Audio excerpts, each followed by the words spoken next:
They say that everyone is famous in a small town. In my hometown of Talting, I had always been known as an artist. The last painting? I stare again at the bold headline on the front page of the Cornwall News. This might be your last chance to own a painting by renowned local artist Rose Walker, reads the opening line of the article. Why are you reading that again? My best friend Emma demands as she comes to sit opposite me in the booth. Who left this here? She looks around the room accusingly. It's been 2 weeks since the article was printed, and I'm still haunted by its words. Joe, our boss, comes over then, guilt flashing in his eyes when he sees the paper. I thought we agreed to get rid of them all, he says.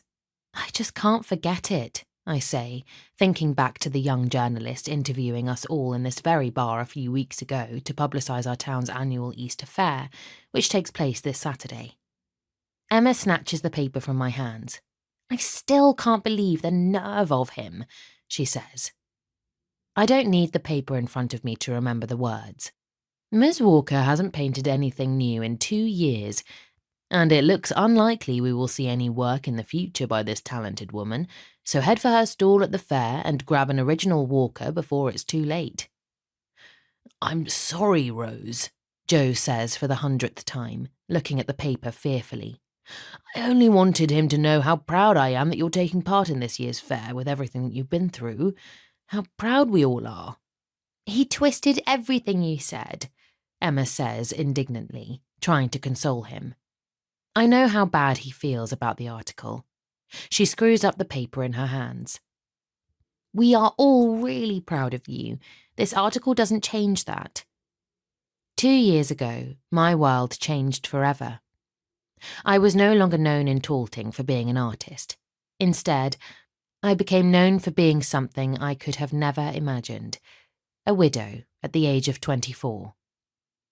It's April and the weather is beginning to warm up, which means Talting is beginning to turn from an inconspicuous coastal town in Cornwall to a busy tourist destination thanks to our stretch of golden sand and, more importantly, waves ripe for surfing. Our Easter Fair used to be one of my favourite events here, but I missed last year's, unable to think about attending without Lucas by my side. It would have been my first time there without him in 10 years, and I wasn't ready to accept that. I'm still not sure if I'm ready to face the fair alone, but I need to sell my last few paintings, the remaining pieces of my past life. It's the only way I can start to get some of myself back. I used to love these events, and I'm determined to take part again. This is what living in Talting is all about, and I've never wanted to live anywhere else. Although the past 2 years have severely tested that resolve.